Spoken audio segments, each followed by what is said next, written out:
बिस्मिल्लाहिर्रहमानिर्रहीम ګرانو ملګرو تاسو ته په لرن انګلیش ان پښتو چینل کې په خیر علي او ستړي مشي یم ملګرو په نننۍ کلاس کې مې تاسو ته داسې جملې راوړي دي چې موږ به خپل کور کې خپلو ماشومانو سره انګلیش څنګه وایي کلاس ډېر اهم دی د اخره پورې بیا ګورئ چې دا کلاس تاسو وکتو نو تاسو به بالکل د دې قابل شئ چې تاسو به خپلو ماشومانو سره انګلیش په اسانه طریقه باندې ویلی شئ کلاس شروع کوو ټیک بات ولامبه که موږ یو ماشوم ته وایو چې ولامبه په انګلیش کې به ورته وایو ټیک بات هولډ اټ دا ونیسه که موږ سره یو شی راسوي موږ یو کس ته وایو چې دا ونیسه نو هولډ اټ go and play لاړ شه او لوبه وکړه که موږ کور کې ماشوم ته وایي چې لاړ شه او لوبه وکړه نو په انګلیش کې به ورته وایي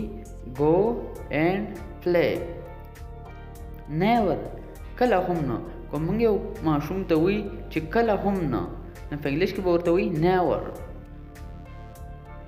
clean it دا صفا که که موږ یو ماشوم ته وایي چې دا صفا که نو په انګلیش کې به ورته وایي clean it nothing else نور څه نشته که موږ کور کې یو ماشوم ته وایي یا یو بل کس ته وایي چې نور څه نشته nothing else be happy خوشحاله اوسئ که موږ یو کس ته وایي چې خوشحاله اوسئ نو په انګلیش کې به ورته وایي be happy don't move حرکت مه کوه که یو کس حرکت کوي او ته ورته وایي چې حرکت مه کوه نو په انګلیش کې به ورته وایي don't move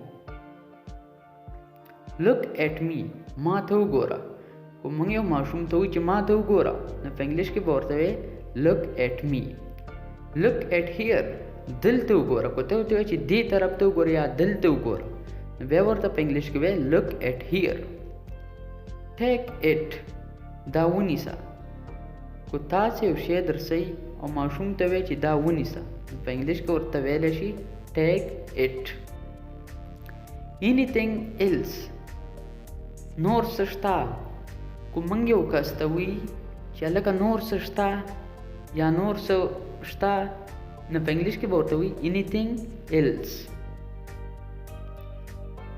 what happened څه وشو که موږ یو کس ته وایي چې څه وشو نو په انګلیش کې به ورته وایي what happened what is this دا څه دي یو کس یو شی ورسئ او ته ورته وایي چې دا څه دي ته یې نه پېژنې نو په انګلیش کې به ورته وایي what is this what is that هغه څه دي که یو شی لرې پروت یو ته ورته وایي چې هغه څه دي نو په انګلیش کې به ورته وایي what is that who are you ته څوک یې که موږ یو کس ته وایي چې ته څوک یې نو په انګلیش کې به ورته وایي who are you so sad څومره د خفګان خبره ده که یو غلطه کار شوی او ته پې مطلب وایي چې دا څومره د خفګان خبره ده په انګلیش کې به وایي so sad never mind څه خبره نه ده که په کور کې یو ماشوم غلط کار وکړي او ته ورته وایي چې څه خبره نه ده نو په انګلیش کې به ورته وایي never mind don't be silly بېوقوف مه جوړېږه که ته یو ورکوټي ماشوم ته وایي په خپل کور کې چې بېوقوف مه جوړېږه نو په انګلیش کې به ورته وایي don't be silly shut off خوله بنده که که ته یو کس ته وایي چې خوله بنده که نو په انګلیش کې به ورته وایي shut up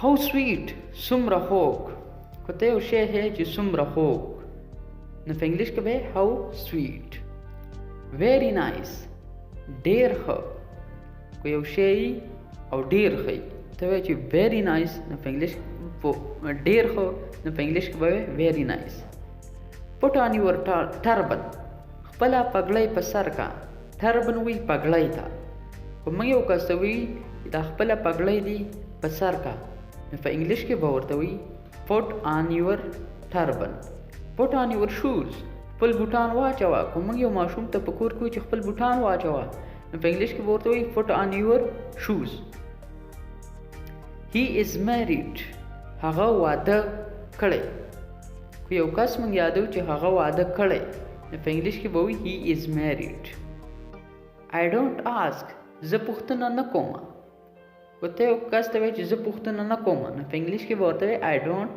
ask thanks for your help ستا د مرستې مننه. که ته یو کس ته وایې چې تا چې ما څه کومه مرسته وکړه د هغې مننه، نو په انګلیش کې به ورته وایې thanks for your help.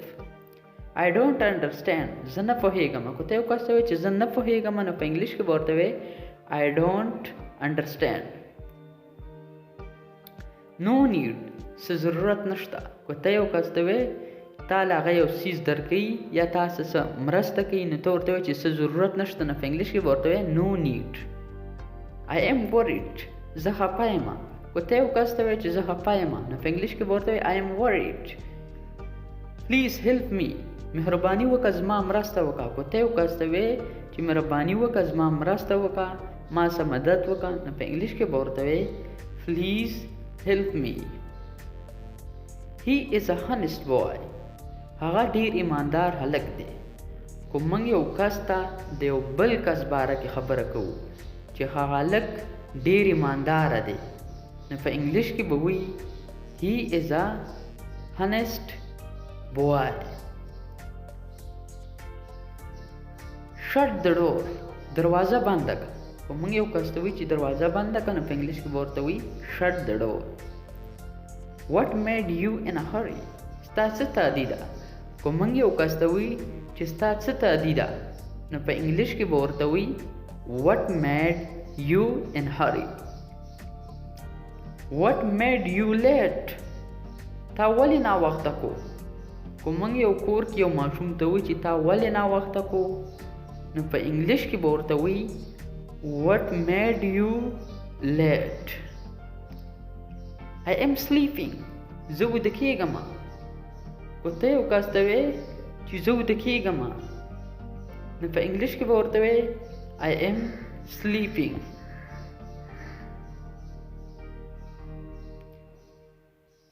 Why are you not sleeping. که ته یو کس ته وایې چې ته ولې نه ویده کېږي، نو په انګلیش کې به ورته وایې Why are you not sleeping. Who tore this book. دا کتاب چا شلولی دی یا چا ضعیف کړی دی، نو په انګلیش کې به وایې Who tore this book.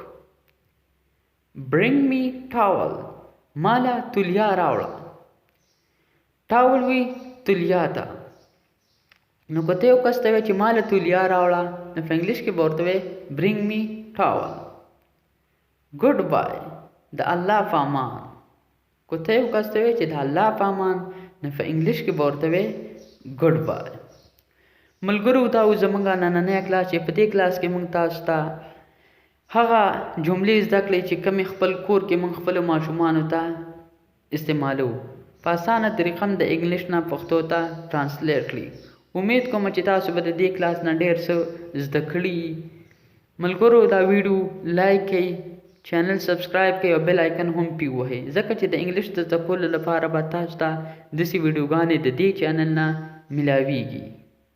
اوس ماله اجازت راکئ، انشاءالله په بل یو نوي کلاس کې به تاسو سره ملاویږم.